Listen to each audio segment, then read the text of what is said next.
দোল পূর্ণিমার দিনে মহাপ্রভুর জন্ম হলো, আর সেই দোল পূর্ণিমার দিনে দেখবেন মাংসের দোকানে ভিড় সবচাইতে বেশি। জোরে বলুন হা না না, একবারে জোরে বলবেন হা না না। আপনাদের এখানে আছে কিনা জানি না, প্রায় জায়গাতে দোল পূর্ণিমার দিনেই দেখবেন যত মদ খাওয়া আর মাংস খাওয়ার ধুম খুব বেশি। সব জায়গায় নয়, প্রায় জায়গাতে। এইটা আপনাদের কম, কিন্তু প্রায় জায়গাতে দেখেছি দোল পূর্ণিমার দিনেই মাংস। কেন? আজকে দোল পূর্ণিমা, হোলি খেলা বটে, আজকে চল খেয়ে নি। এটা কিন্তু প্রায় জায়গাতে হয়, আপনাদের মেদিনীপুরে কিন্তু নাই। কিন্তু বলুন তো মায়েরা, দোল পূর্ণিমার দিনে কে এসেছিল? স্বয়ং মহাপ্রভু। এই যে আগামী দোল পূর্ণিমা আসছে, মায়েরা শুনে নিন, দোল পূর্ণিমার দিনে রং মাখামাখি, আবির মাখামাখি হয়। আপনাদের দিকে হয় কিনা জানি না, আমাদের দিকে আবার কাদা ছোড়াছুরি হয়। আপনাদের হয় কাদা? এইটা কোথায় পেয়েছে? অসভ্য সমাজ আমাদের। আমরা যত দিন যাচ্ছি ইতর অসভ্য হয়ে যাচ্ছি। কেন? রং খেলার পরিবর্তে আমরা কাদা ছোড়াছুরি করছি, নর্দমার ময়লা জিনিসগুলো পর্যন্ত লোকের গায়ে দিয়ে দিচ্ছি। আমরা কোন জায়গায়, আমরা জানি না ধর্মটা কি। একটু মনোনিবেশ করে শুনবেন আপনারা, কেন আবির খেলা হয়। একদিন যশোমতীকে কৃষ্ণ বলছে, মা আমি কালো, রাধা সাদা কেন?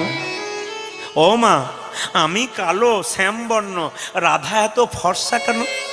যশোমতী মজা করে হেসে হেসে বলল, এক কাজ কর বাবা, এই যে দোল পূর্ণিমা আসছে না, সেদিন তুই এক কাজ করবি, রাধাকে তুই আবির মাখিয়ে দিবি, তুইও মেখে নিবি, দুজনের রং এক হয়ে যাবে। মা কিন্তু এটা কি করেছিল? মজা করে বলেছিল। সেদিন কিন্তু কৃষ্ণ কি করেছিল বলুন তো? রাধাকে রং মাখিয়েছিল, ব্রজগোপীদের রং মাখিয়েছিল, ব্রজগোপীরা রাধারানী সবাই কৃষ্ণকে রং মাখিয়েছিল। এই জন্য আপনাদের নিয়ম হচ্ছে, দোল পূর্ণিমার দিনে প্রথমে গোবিন্দের চরণে স্নান করার পর কি করবেন? গোবিন্দের চরণে দেবেন আবির। সেই আবির কিন্তু কারো পায়ে দেবেন না, গায়ে দেবেন না। সেই আবির ভক্ত দেখলে একটা তিলক দেবেন কিংবা মাথায় দেবেন। গোবিন্দের চরণের দেওয়া আবির যদি কেউ মাথায় নিতে পারে বাবা, তবে গোবিন্দের আশীর্বাদ হয়। হোলি পূর্ণিমাটাকে এমনি ছেলে খেলা বলে কাটালে হবে না, নিয়ম আছে।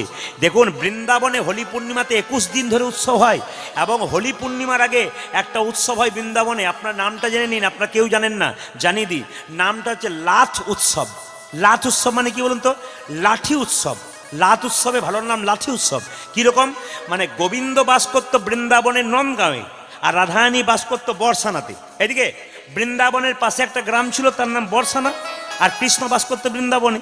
তা কৃষ্ণ যখন জোর করে রাধাকে রং দিতে গিয়েছিল, হোলি আবির মাখাতে গিয়েছিল ব্রজগোপীদেরকে, তারা লাঠি নিয়ে কৃষ্ণের কাছে তেড়ে এসেছিল। মজা করে কৃষ্ণের কাছে লাঠি নিয়ে তেড়ে এসেছিল। এই তেড়ে এসেছিল বলে লাঠ উৎসব হয় বৃন্দাবনে। আগে লাঠি, ওই লাঠ উৎসব হয়, তারপর কিন্তু রং খেলা হয়। আপনাদের কাছে নিবেদন রইল, দোল পূর্ণিমা সুস্বাগতম আপনাদেরকে।